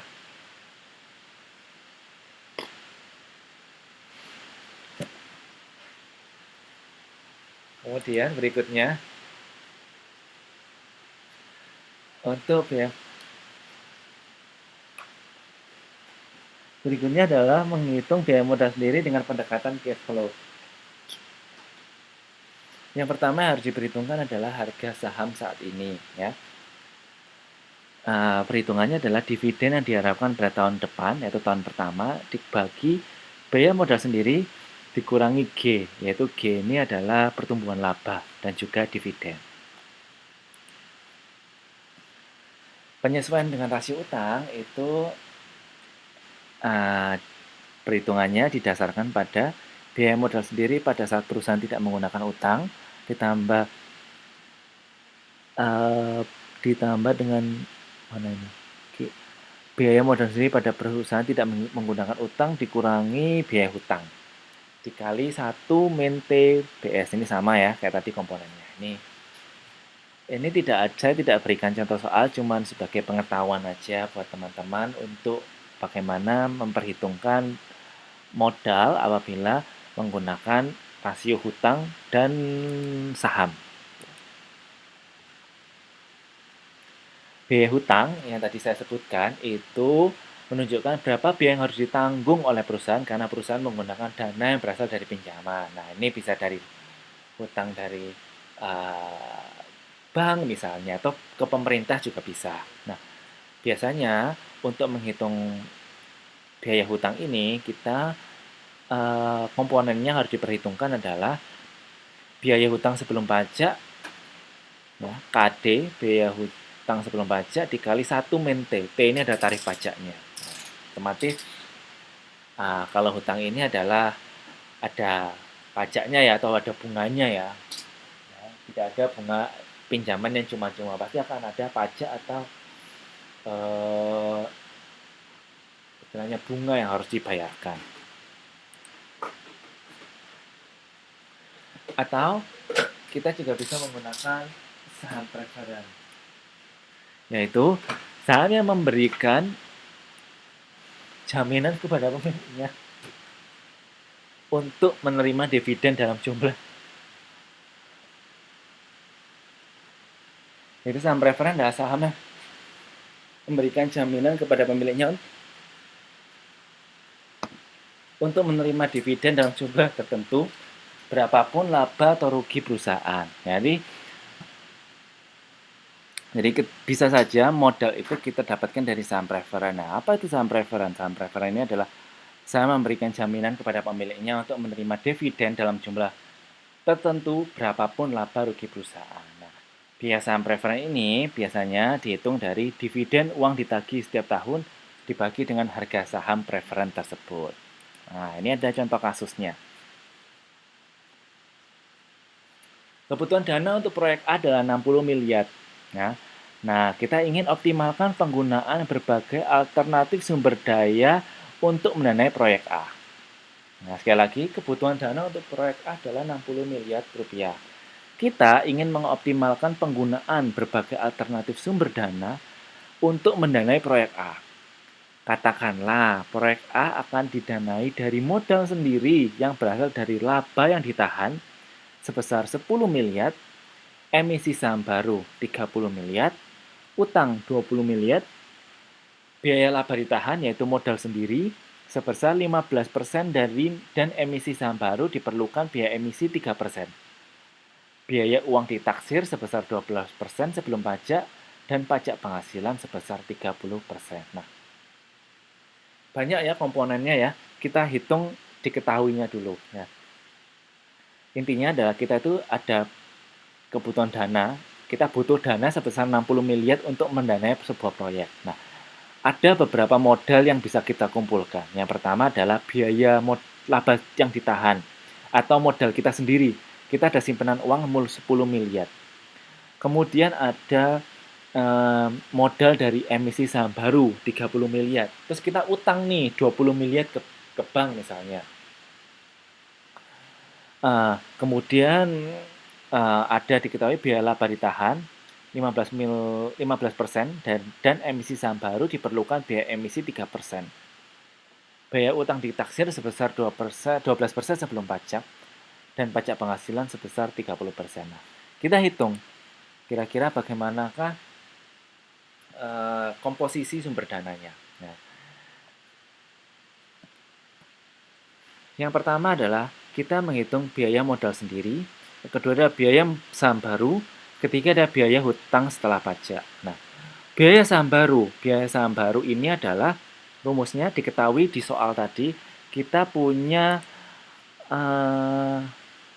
laba ditahan, biaya laba ditahan sebesar 15% dan emisi saham baru 3%. Nah, masukkan ke rumusnya KE atau KE tadi apa ya? Bentar.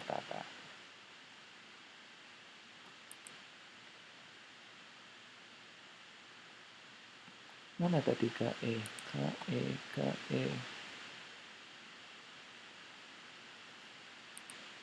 Nah, KE ini adalah biaya modal sendiri pada saat perusahaan menggunakan utang. Nah, tadi diketahui di soalnya itu adalah 15%. Kita punya modal sendiri itu 15%. 15% dibagi 100% dikurangi 3%. Nah, 3% ini apa, Pak? 3% ini adalah biaya saham baru. Ya, diketahui di soal. Sehingga ditemukan sekitar 15,5% biaya saham baru. Nah, kemudian kita hitung biaya hutang setelah pajak. Nah, kita nanti kan berhutang ke bank. Nah, hutangnya itu berapa? 12% dikali 1 min 0,30. 0,30 ini diambil dari ini. Emisi saham baru diperlukan biaya emisi sebesar 3%. Dan biaya utang ditaksir sebesar 12% sebelum pajak penghasilan sebesar 30%. Sehingga masukkan ke rumus, biaya hutang setelah pajak sama dengan 12% dikali 1 min 30% itu kan 0,30. Jadi 1 dikurangi 0,30 sama dengan 8,4%. Ya. 0,30 ini maksudnya adalah biaya pajak penghasilan 30%. 30% itu kan 0,30 ya. Jadi 1 dikurangi 0,30 dikali 12% sama dengan 88,4%. Oke. Setelah itu kita hitung komposisi sumber dana. Nah, tadi laba ditahan. Kita punya uang 10 miliar rupiah. Dengan komposisi 16,7%. 16,7% ini didapat dari 10 miliar dibagi totalnya. Total dana 60 miliar dikali 100%. Kemudian ada emisi saham baru. Kita tadi ketahuan emisi saham baru 30 juta ya dari soal ya. 30 juta kan dari soal ini 30 juta dimasukkan ke sini komposisinya 50%. Utangnya 20 juta rupiah, 20 miliar rupiah dengan komposisi sebesar 33,3%. Nah, inilah komposisi sumber dana yang akan kita gunakan untuk proyek. Nah, inilah. Jadi dari soal kita akan menghasilkan sumber dana paling besar dari emisi saham baru. Nah, kita jual saham nih. Nah, ini kita dari jual saham inilah kita mendapatkan modal untuk membiayai proyek kita. Sisanya dari modal sendiri dan hutang. Hutangnya bisa dari pemerintah atau dari bank. Tuh. Setelah kita menghitung komposisi sumber dana, kita menghitung WACC atau Weighted Average Cost of Capital. Weighted Average Cost of Capital. Caranya bagaimana? Caranya adalah dari tabel yang ada nomor 4 ini, kita tambahkan kolom biaya modal setelah pajak dan rata-rata tertimbang. Oke. Nah, sumber dana kolom nomor 1, kolom nomor 2, kolom nomor 3 kan sudah ada di poin nomor 4. Jadi kita tinggal tambahkan kolom nomor 5 dan kolom nomor 6. Nah, biaya modal setelah pajak. Nah, biaya modal setelah pajak itu diambil dari perhitungan poin nomor 2 dan nomor 3. Nah, ini biaya saham baru tadi kan ketemu 15. Laba ditahan. Laba ditahan itu di soal ketemu 15%. Jadi masukkan ke sini 15%. Emisi saham baru ketemu 15,5% dari poin nomor 2. Masukkan ke 15,5 ke baris nomor 2. Kemudian utang. Utang tadi dari poin nomor 3, 8,4%. Masukkan ke baris nomor 3. Nah, ketemu akhirnya. Nah, di sini saya tulis hasil perhitung kolom nomor 4 ini dari hasil perhitungan poin nomor 2 dan 3. Sampai sini dipahami dulu. Ini saya pahami dulu.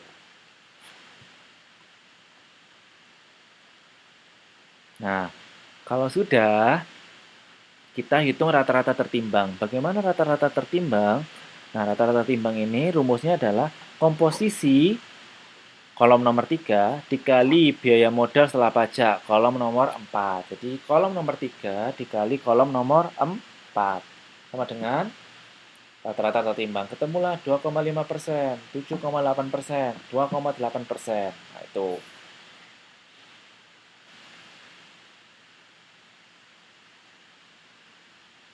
Nah, kalau sudah,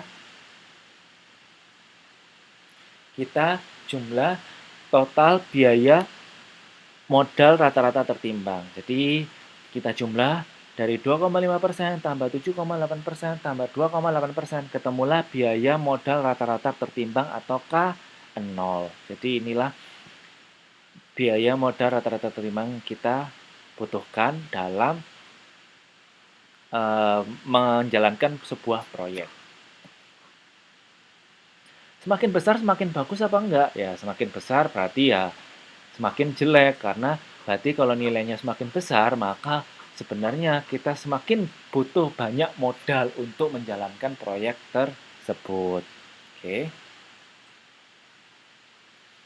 Nilainya berarti modalnya itu butuh 13% sendiri ya. Semakin besar nilainya maka makin banyak modal yang harus kita penuhi.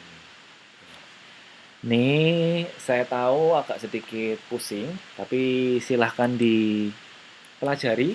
Pelajarinya langsung dari contoh soalnya saja, supaya lebih mudah.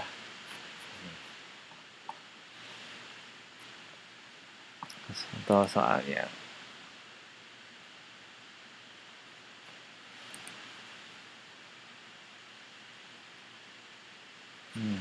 Terakhir, terakhir contoh lagi, tolong diperhatikan supaya paham ya, untuk menghitung modal ini.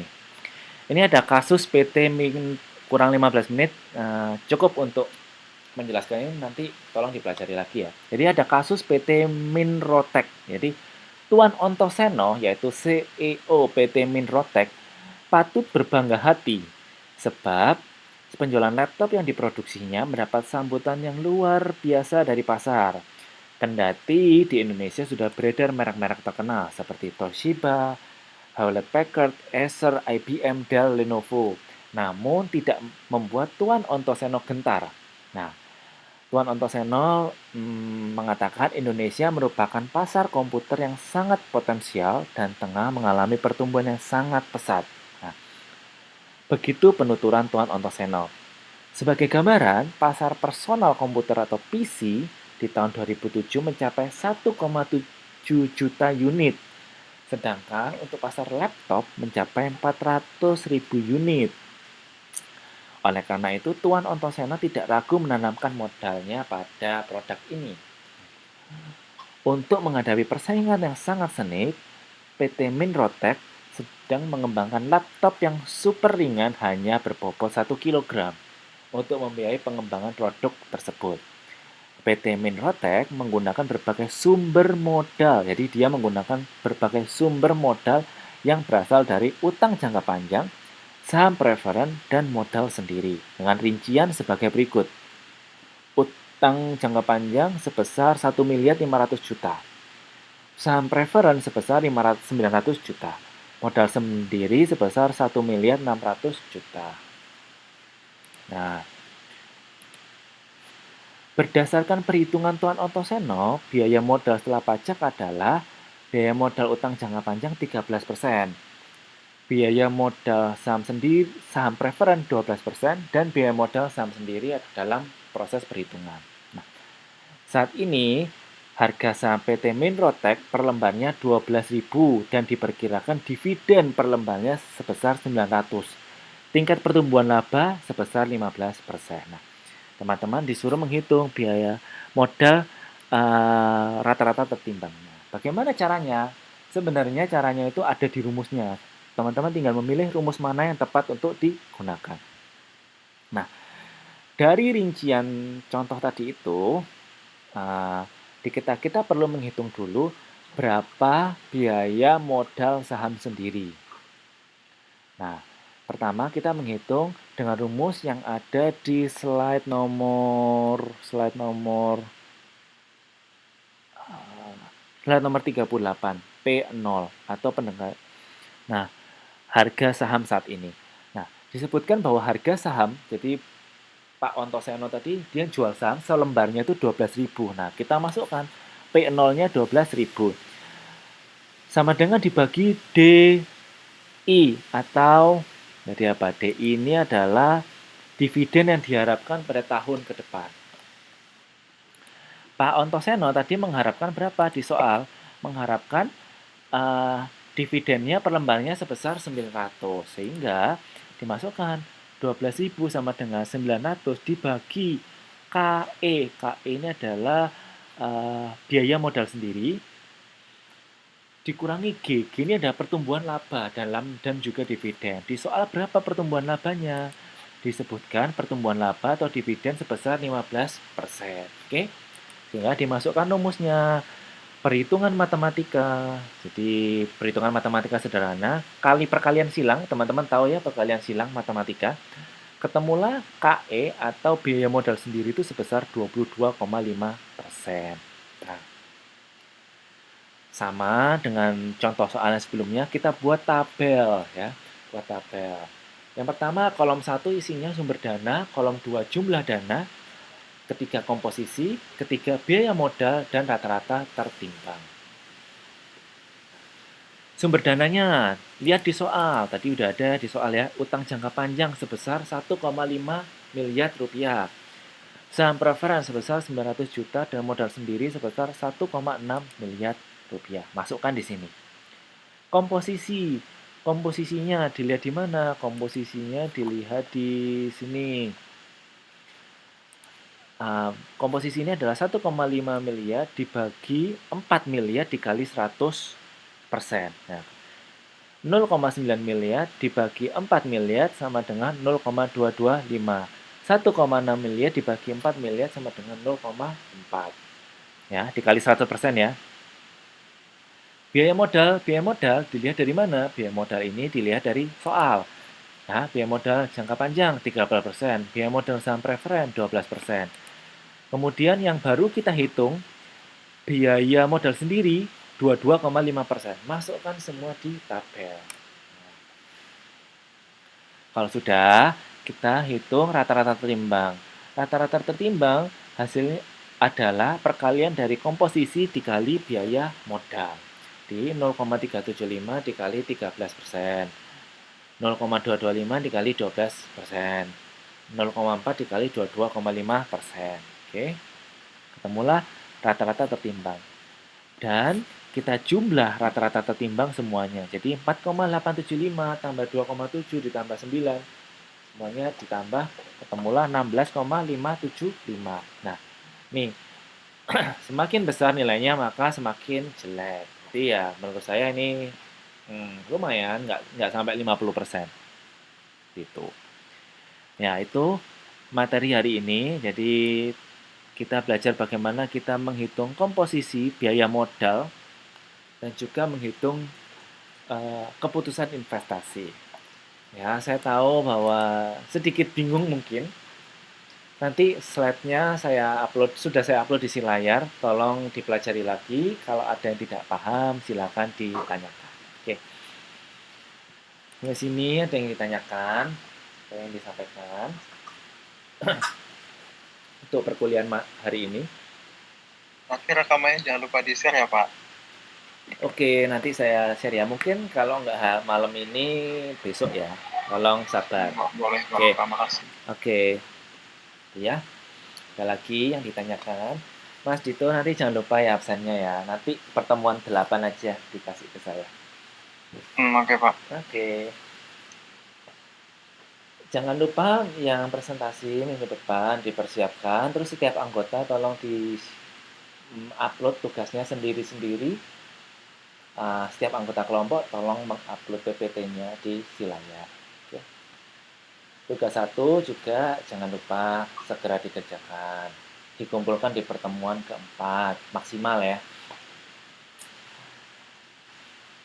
Kalau tidak ada pertanyaan, mungkin cukup sekian perkuliahan hari ini. Jangan lupa dipelajari ya. Agak susah tapi tidak susah. Kalau tidak ada, Baik, Pak. Terima ya, kasih. ya, oke. Kalau tidak ada, saya tutup perkuliahan pada hari ini ya. Terima kasih Iya, Pak. semua.